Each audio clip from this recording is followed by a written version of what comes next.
فرمانے لگے مرشد کامل کی بارگاہ میں کوئی وظیفہ یا ورد پڑھنا بے ادبی ہے۔ حیرت کی وادیوں میں گم بندہ ناچیز نے اپنے سر سے پگڑی تو کیا ٹوپی بھی اتار دی۔ خواجہ معین الدین چشتی سلطان الہند خواجہ غریب نواز معین الدین چشتی اجمیری کے قدم چومو، مگر بابا فرید الدین گنج شکر قدم بوسی کے لیے آگے بڑھتے، مگر ان کے قدم چومنے کی بجائے پھر خواجہ قطب الدین بختیاری کاکی ہی کے قدم بوسی فرماتے، انہی کے قدموں کو چومتے، انہی کے قدموں پر گرتے۔ غوث سے اعظم شیخ عبد القادر جیلانی کا تصرف تھا، جنہوں نے 17 اگست سن 2000 کو بندہ ناچیز کو بشارت عطا فرمائی تھی، جن کے سنبھالنے والے ہم ہوں ان کو گھبرانے کی ضرورت نہیں، کہ خواجہ غلام مرتضیٰ رحمۃ اللہ علیہ اپنے پیر و مرشد خواجہ غلام نبی اللہ کے حضور نہایت عاجزی اور ادب کے ساتھ حاضر ہوتے، یہاں تک کہ ان کی بارگاہ میں پہنچنے سے پہلے نہ صرف اپنی پگڑی اتار دیتے بلکہ باوجود بزرگی اور بڑھاپے کے للہ شریف پہنچنے سے 1.5 میل پہلے ہی سواری سے اتر کر پیدل ہو جاتے، بلکہ حیران بھی تھے کہ للہ شریف کے ذکر پر حضرت اس قدر آپ دیدہ کیوں ہو گئے۔ مفتی صاحب انہوں نے بندہ ناچیز کو اپنے پیر و مرشد خواجہ محمد عمر بیر بلوی کے دادا قطب عالم خواجہ غلام مرتضیٰ رحمۃ اللہ علیہ کی سوانح حیات انوار مرتضوی تحفے میں پیش کی۔ مفتی صاحب نے وہ کتاب مجھے دی اپنے پیر و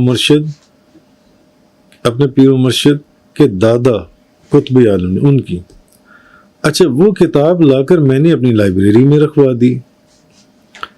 24 فروری 2006 مغرب ادا کرنے کے بعد میں گیراج میں بیٹھا ہوا تھا کہ اچانک مجھے وہ کتاب یاد آئی۔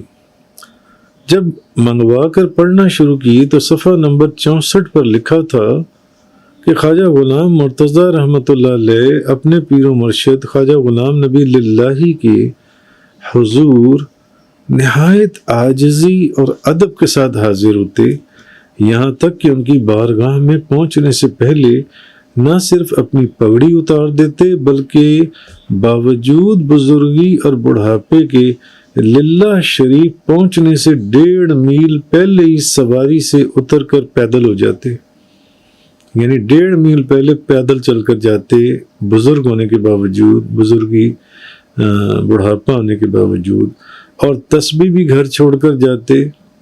تو ایک دن ایک شخص نے عرض کی، حضرت کیا پیر و مرشد کی خدمت میں وظیفہ پڑھنا چاہیے؟ فرمانے لگے مرشد کامل کی بارگاہ میں کوئی وظیفہ یا ورد پڑھنا بے ادبی ہے، کیونکہ شیخ کی بارگاہ میں بیٹھنا ہی اعلیٰ درجے کا وظیفہ ہے۔ اور پھر آپ نے یہ شعر پڑھا، یک زمانہ صحبت با اولیاء بہتر 100 سال طاعت بیریا، ایک لمحہ کسی اللہ کے ولی کی صحبت میں بیٹھنا 100 سالہ بیریا عبادت سے بھی بہتر ہے۔ اور فرمایا سلوک میں محبت شیخ بہت بھاری شرط ہے۔ اور مثنوی شریف کا یہ شعر پڑھا، از محبت تلخا شیریں شود، از محبت مسحا زنی شود، یعنی محبت وہ چیز ہے جو کڑوے کو میٹھا بنا دیتی ہے، محبت کیمیاوی اثر رکھتی ہے جو انسانی ہستی کے تانبے کو کندن میں تبدیل کر دیتی ہے۔ اور پھر فرمانے لگے، ایک دن خواجہ قطب الدین بختیاری کاکی بابا فرید الدین گنج شکر کو فرمانے لگے کہ خواجہ معین الدین چشتی اجمیری کی قدم بوسی کا حکم فرما رہے تھے کہ خواجہ معین الدین چشتی سلطان الہند خواجہ غریب نواز معین الدین چشتی اجمیری کے قدم چومو، مگر بابا فرید الدین گنج شکر قدم بوسی کے لیے آگے بڑھتے، مگر ان کے قدم چومنے کی بجائے پھر خواجہ قطب الدین بختیاری کاکی ہی کے قدم بوسی فرماتے، انہی کے قدموں کو چومتے، انہی کے قدموں پر گرتے۔ خیر، صفحہ نمبر 64 پر مرید صادق کی شیخ کامل سے محبت اور ادب کا قصہ ابھی پڑھ ہی رہا تھا کہ سوچنے لگا، بزرگوں نے اپنے شیخ کامل کی خدمت اور ادب کا جو حق تھا وہ ادا کیا، کیا ہم بھی وہ حق ادا کر سکیں یا نہیں؟ یہ سوچتے سوچتے آنکھوں سے بلا اختیار آنسوؤں کی جھڑی، موتیوں کے ہار پروتے ہچکیوں میں تبدیل ہو کر مجھے ماضی میں لے جا چکی تھی کہ ہم بھی بابا جی صاحب کے آستانے پر نہ صرف 7 کلومیٹر پہلے جوتیاں اتار دیا کرتے تھے بلکہ قضائے حاجت کے لیے آستانہ تو کیا گاؤں کی حدود سے باہر چلے جاتے۔ عمر گزر گئی، اب تو وہاں سیوریج سسٹم بھی آ گیا، مگر آج بھی کبھی آستانہ عالیہ بیت الخلا استعمال نہ کیا، حالانکہ بابا جی صاحب کو پردہ فرمائے 30 سال گزر چکے۔ خیر، دل میں شوق پیدا ہوا، کیوں نہ للہ شریف خواجہ غلام نبی للہ کے مزار پر حاضری دی جائے، جہاں خواجہ غلام مرتضیٰ جیسے لوگ ننگے پاؤں حاضری دیتے رہے۔ میرے پاس مدثر، عکاس اور عابد نور نہ صرف یہ رقت آمیز منظر دیکھ رہے تھے بلکہ حیران بھی تھے کہ للہ شریف کے ذکر پر حضرت اس قدر آپ دیدہ کیوں ہو گئے۔ میں نے ان تینوں سے پوچھا، کسی کو معلوم ہے کہ للہ شریف کہاں ہے؟ مگر ان کو کچھ معلوم ہوتا تو بتاتے۔ پھر سوچا کیوں نہ مفتی محمد زبیر صاحب سے پوچھا جائے، ان کا تو یہ اپنا خانوادہ ہے کہ کیا للہ شریف پاکستان میں ہے یا انڈیا میں ہے یا افغانستان وغیرہ میں تو نہیں کہیں۔ سوچا اندر جا کر مفتی صاحب کو فون کرتا ہوں۔ ابھی یہ سوچ ہی رہا تھا کہ میری اہلیہ کا پیغام آیا کہ آپ سے ایک ضروری بات کرنی ہے۔ اندر گیا تو کہنے لگیں، ابھی آپ کے ایک دوست عامر وحید صاحب کا فون آیا تھا اور وہ اصرار کر رہے تھے کہ صبح میں بچوں کے ساتھ کھیوڑا مائنز جا رہا ہوں، اگر آپ بھی حضرت صاحب کو ساتھ چلنے پر راضی کر لیں تو آپ کے بچے احمد، محمد اور سبیبہ بھی کھیوڑا مائنز دیکھ لیں گے۔ ایک گاڑی میں آپ اور ایک گاڑی میں ہم، موسم بھی اچھا، سفر بھی اچھا، پکنک کی پکنک، اسی بہانے مل بیٹھنے کا ایک موقع بھی مل جائے گا۔ میں نے اپنی اہلیہ عظمیٰ کی بات سنی، انسنی کرتے ہوئے کہا، ابھی نہیں، پھر کبھی صحیح۔ وہ کہنے لگی، مگر میں تو ان سے وعدہ بھی کر چکی ہوں۔ خیر، اس اچانک پروگرام پر نہ چاہتے ہوئے بھی اگلی صبح ہم بچوں کو لے کر کھیوڑا مائنز براستہ موٹر وے روانہ ہو چکے تھے، مگر دل و دماغ میں ابھی تک وہی رات والی کیفیت موجود تھی۔ اچانک خیال آیا کہ میں نے تو مفتی صاحب سے للہ شریف کا پتہ پوچھنا تھا، جو رات دیر ہونے کی وجہ سے نہ پوچھ سکا۔ پھر سوچا تھا صبح کھیوڑا مائنز نکلنے سے پہلے پوچھوں گا، مگر وہ بھی یاد نہ رہا، نہ پوچھ سکا اور ہم لوگ کھیوڑا مائنز نکل گئے موٹر وے کے تھرو۔ لہٰذا اب یہ سوچا کہ چلو کھیوڑا مائنز سے واپس آؤں گا تو پھر مفتی صاحب کو فون کر کے للہ شریف کا پتہ پوچھوں گا۔ خیر، گاڑیاں موٹر وے پر رواں دواں تھیں۔ اچانک عامر وحید کا دوسری گاڑی میں سے فون آیا، کہنے لگا، حضور سامنے انٹرچینج پر ہم موٹر وے سے نیچے اتر جائیں گے۔ ٹول پلازا سے کچھ آگے ایک دوراہے پر ایک بورڈ کھیوڑا مائنز جانے والے راستے کی طرف تیر کے نشان کے ساتھ ہماری رہنمائی کے لیے موجود ہوگا، لہٰذا جس طرف تیر کا نشان اشارہ کر رہا ہو گاڑی ادھر موڑ لیں۔ ٹول پلازا سے نکلے تو سامنے ایک دوراہے پر ایک بڑا سائن بورڈ کھیوڑا مائنز کا دائیں طرف اشارہ کرتا نظر آیا، لہٰذا میں نے گاڑی کا رخ تیر کے نشان کو دیکھتے ہوئے دائیں جانب جاتی سڑک پر موڑ دیا کہ کھیوڑا مائنز ادھر ہے۔ عامر صاحب پیچھے پیچھے اپنی گاڑی پر، بندہ ناچیز آگے، گاڑیاں ایک چھوٹی سی روڈ پر چلتی جا رہی تھیں۔ ذہن پر اب بھی وہی رات والی کیفیت طاری تھی۔ سوچ رہا تھا جلدی لاہور واپس پہنچ کر للہ شریف کا ایڈریس لے کر وہاں حاضری کا پروگرام بنایا جائے، کیونکہ رات بہت دیر روتے ہوئے گزر گئی، ان کی چند باتیں پڑھتے ہوئے۔ اچھا، ابھی یہ سوچ کہ اچانک دور ایک گاؤں میں ایک مسجد اور مدرسے اور مزار کے آثار دکھائی دیے۔ باہر سڑک پر ایک بڑا سا بورڈ نصب تھا۔ جب اس بورڈ کے قریب گئے تو اس پر درج لکھا تھا، آستانہ عالیہ للہ شریف، واضح پڑھا جا رہا تھا۔ اچھا، للہ شریف کی عبارت پر نظر پڑتے ہی میں چونکا اور دل میں سوچا، الہی یہ کیا ماجرا ہے؟ کیا یہ وہی للہ شریف ہے جس کے ذکر پر رات بعد از نماز مغرب دوران گفتگو آنکھوں سے آنسوؤں کی جھڑی جاری ہوئی تھی؟ جلدی سے گاڑی سے اتر کر وہاں کھڑے ایک نوجوان سے پوچھا کہ یہ کن کا مزار ہے؟ وہ کہنے لگا یہ خواجہ غلام نبی للہی کا مزار ہے۔ میں نے پوچھا کیا وہی غلام نبی للہی جو خواجہ غلام مرتضیٰ بیر بلوی کے پیر و مرشد ہیں؟ تو اس شخص نے کہا جی ہاں وہی غلام نبی للہی ہے۔ رات والے معاملے پر میرا دماغ گھوم گیا، سوچنے لگا یا الہ العالمین یہ سب کیا ماجرا ہے، کیونکہ ابھی بھی مجھے یقین نہیں آ رہا تھا کہ یہ کیسے ممکن ہے۔ جن کا پتہ میں رات سے معلوم کرنا چاہ رہا تھا، بغیر ایڈریس معلوم کیے میں تو انہی کے آستانے پر کھڑا تھا۔ مزید تصدیق کے لیے پھر پوچھا بھئی وہی غلام نبی للہی جو غلام محی الدین قصوری کے مرید ہیں؟ اس نے کہا ہاں وہی خواجہ غلام نبی للہی۔ میں نے پھر سوال کیا کہ وہی خواجہ غلام نبی للہی جن کے دادا مرشد خواجہ غلام علی دہلوی اور پردادا مرشد خواجہ مرزا مظہر جانے جانا ہے؟ کہنے لگا ہاں وہی خواجہ غلام نبی للہی۔ حیرت کی وادیوں میں گم بندہ ناچیز نے اپنے سر سے پگڑی تو کیا ٹوپی بھی اتار دی۔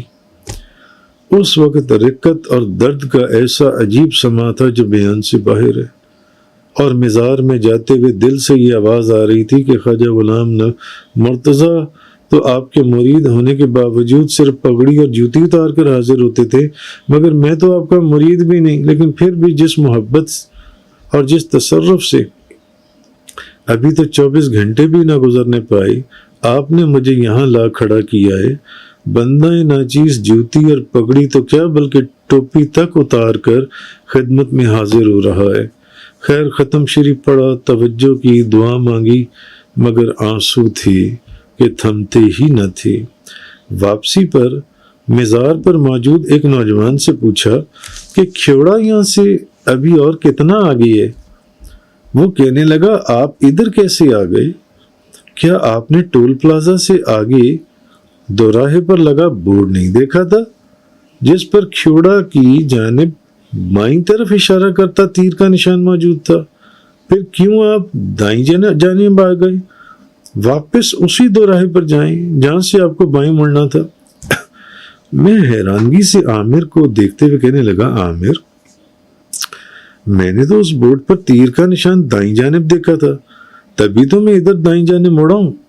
گو کہ دل ہی دل میں حقیقت میں سمجھ چکا تھا کہ تیر کا نشان بائیں جانب ہی ہوگا، مگر ہم سب کو دائیں جانب دکھایا گیا، کیونکہ اگر میں اکیلا ہی اسے دائیں جانب دیکھ رہا تھا تو ہمارے ساتھ باقی لوگوں کو بائیں جانب نظر کیوں نہ آیا اور انہوں نے مجھے دائیں جانب جانے سے کیوں نہ روکا؟ اس لیے کہ اگر ہم بائیں مڑ جاتے تو کھیوڑا تو پہنچ جاتے، مگر للہ شریف نہ پہنچ پاتے۔ خیر واپسی پر دوبارہ جب اسی دوراہے سے گزرے تو اب تیر کا نشان بائیں طرف اشارہ کرتا نظر آیا۔ کیا یہ خواجہ غلام نبی للہی کا فیض تھا جنہوں نے گزشتہ مغرب کی نماز کے بعد میری کیفیت کو دیکھتے ہوئے اپنی کشش سے 24 گھنٹے بھی نہ گزرنے دیے اور للہ شریف کا پتہ بھی نہ پوچھنے دیا اور لا اپنے مزار پر کھڑا کیا؟ یا پھر یہ یقیناً غوث اعظم شیخ عبد القادر جیلانی کا تصرف تھا جنہوں نے 17 اگست سن 2000 کو بندہ ناچیز کو بشارت عطا فرمائی تھی، جن کے سنبھالنے والے ہم ہوں ان کو گھبرانے کی ضرورت نہیں۔ غوث غلام نبی للہی کی محبت میں رو رہی ہو؟ کیا یہ نہیں جانتے تمہیں تو اس غوث کی بشارت ہے جس کے قدم کے نیچے روئے زمین کے تمام غوث اپنی گردنوں کو رکھتی ہیں۔ وَوَاللَّانِ عَلَى الْأَقْطَابِ جَمْعًا فَحُكْمِ نَافِذٌ فِي كُلِّ حَالٍ۔ اللہ تعالیٰ نے مجھے تمام کتبوں پر حاکم بنایا، لہذا میرا حکم ہر حالت میں نافذ اور جاری ہے۔ مت رو، تمہیں کسی سے پتہ پوچھنے کی ضرورت نہیں، بلکہ ہم تمہیں پتہ پوچھنے بھی نہیں دیں گے۔ دیکھو تم نے رات بھی پتہ پوچھنے کی کوشش کی، نہ پوچھ سکے، تم نے صبح بھی پتہ پوچھنے کی کوشش کی، معلوم کرنے کی کوشش کی، مگر نہ کر سکے۔ کھوڑا مائنز تو ایک بہانہ تھا، ابھی تو 24 گھنٹے بھی نہیں گزرے، تمہیں لاہور سے اٹھایا اور للہ شریف لا کھڑا کیا۔ تم نے للہ شریف نہیں دیکھا تو کیا ہوا، ہم تو بغداد میں بیٹھے دیکھ رہے تھے نا۔ نظرت الی بلاد اللہ جمعان کخردلۃ علی حکم اتصالی، میں نے اللہ تعالیٰ کے تمام شہروں کی طرف نظر دوڑائی، وہ میری آنکھوں میں رائی کے دانے کے برابر سما گئے۔ لہٰذا اب جب یہاں تک آ ہی گئی ہو تو یہاں سے کچھ آگے کلر کہار پر میرے 2 شہزادے تشریف فرمائیں، ان سے بھی فیض یاب ہوتے جاؤ، کیونکہ وہاں ایک نوجوان نے ہمیں بتایا یہاں سے کچھ آگے کلر کہار پر حضور غوث اعظم شیخ عبد القادر جیلانی کے پوتوں سید یعقوب اور سید اسحاق کے مزارات ہیں۔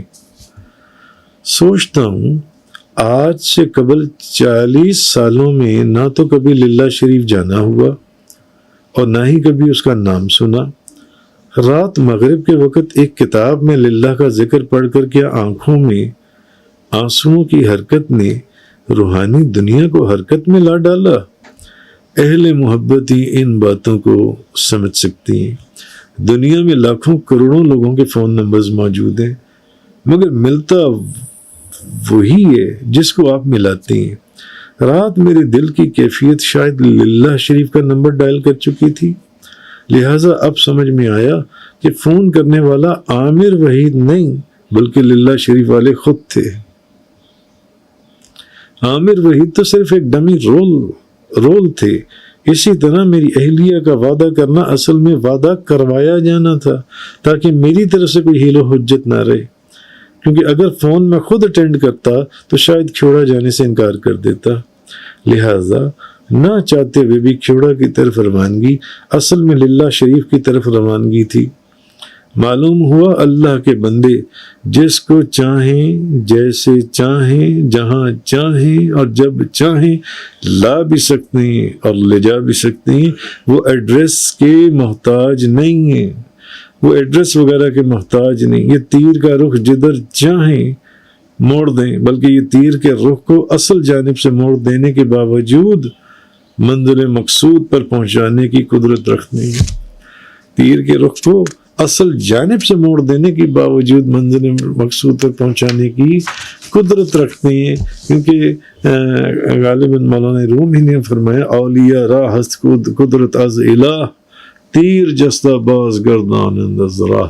اولیاء کو اللہ کی طرف سے قدرت حاصل ہے کہ کمان سے نکلے ہوئے تیر کا رخ بھی وہ تبدیل کر سکتے ہیں۔ تو آپ سرکار غوث اعظم شیخ عبد القادر جیلانی نے آج ایک اور سبق پڑھایا کہ اولیاء اللہ کی محبت دلوں میں رکھنے والے یا دل سے ان کی طرف توجہ کرنے والے خود بخود منزل پر پہنچ جاتے ہیں، کیونکہ انہوں نے منزل کو کیا تلاش کرنا ہے، منزل خود ان کو تلاش کر لیتی ہے۔